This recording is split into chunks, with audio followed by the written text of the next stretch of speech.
আজকে একটা কুনাফার রেসিপি দেখাবো। এটা চিজ ক্রিম কুনাফা। এটা খেতেও যেরকম মজা, বানাতেও সেরকম সোজা। চলুন তাহলে শুরু করা যাক। আসসালামু আলাইকুম।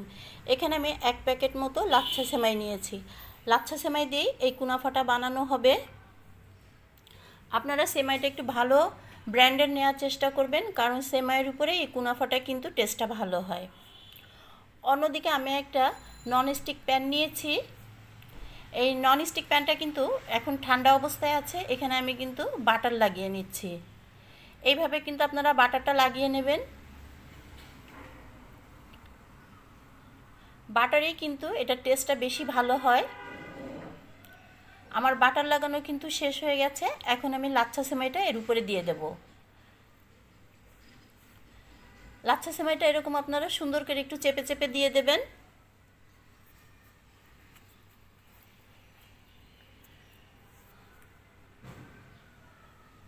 লাচ্ছা সেমাই দেয়া শেষ হয়ে গেছে। এখন আমি এর উপরে দিয়ে দেব হলো গিয়ে ক্রিম চিজটা।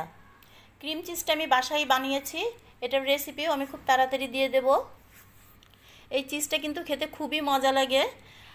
দোকানের থেকে আমাদের অনেক দাম দিয়ে কিনতে হয়, কিন্তু সেটা কেনা সম্ভব না। এই বাসায় কিন্তু খুবই সুন্দর হয় এই ক্রিম চিজটা।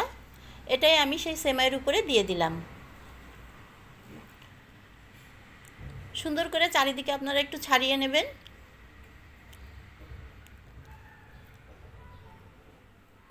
আমি যতটুকু পারছি ততটুকু কিন্তু চারিদিকে একটু ছাড়িয়ে দেওয়ার চেষ্টা করছি। এখন আমি বাকি সেমাইটুক দিয়ে দিলাম। এটা পুরোটা কভার করে দেব।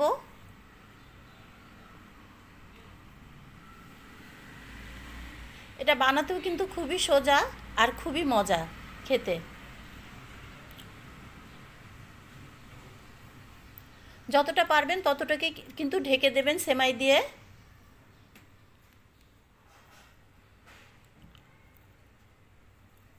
এখন আমি চুলোয় দিয়ে দিলাম। চুলোতে আমি আগুনও দিয়ে দিয়েছি। আপনারা একটু চামচ দিয়ে এরকম করে সুন্দর করে সেট করে দেবেন। এটা কিন্তু সুন্দরভাবে সেট হয়ে যাবে। একটু অল্প আঁচে রাখবেন, খুব বেশি হিট দেবেন না, তাহলে পুড়ে যাওয়ার সম্ভাবনা থাকে। আমার কিন্তু নিচেরটা হয়ে গেছে। এখন আমি এটা কিন্তু উল্টাবো। এই প্লেটটা কিন্তু ঠান্ডা, আমি এটাও ধরে দেখাচ্ছি। উপরটা কিন্তু গরম হয়নি। এখন এই প্লেটের উপরে আমি এটা ঢালবো।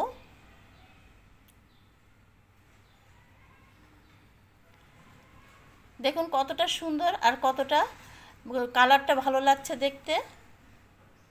এখন আমি এটা আস্তে করে আবার এই ননস্টিক প্যানের উপরে দিয়ে দেব। সবথেকে সুবিধা হয় দুটো ঢাকনি থাকলে কিংবা দুটো ননস্টিক প্যান থাকলে। এখন সাইড দিয়ে আবার আমি বাটার দিয়ে দেব। আপনারাও এইভাবে সাইড দিয়ে বাটারটা দিয়ে দেবেন। এটা কিন্তু ভেঙে যাওয়ার কোনো ভয় থাকে না। এখানে আমি হাফ কাপ মতো চিনির ঘন শিরা করে নিয়েছি, সেটাই এখন আমি দিয়ে দিলাম। আমার কুনাফাটা কিন্তু রেডি। আমি এখন এটা নামিয়ে ফেলবো 2-3 মিনিটের ভিতরেই। তার আগে আমি চিনি শিরাটা দিয়ে দিলাম। আমার চুলোর হিটটা কিন্তু আছে অল্প করে, দেখতেই পাচ্ছেন। এটা কিন্তু একটু লো হিটেই করবেন আপনারা, হাই হিটে করবেন না, তাহলে পুড়ে যাওয়ার সম্ভাবনা খুব বেশি থাকে। এখন আমি এটা অন্য একটা প্লেটে ঢেলে নেব। এটা যতটা ঠান্ডা হয় ততটাই কিন্তু সুন্দরভাবে সেট হয়।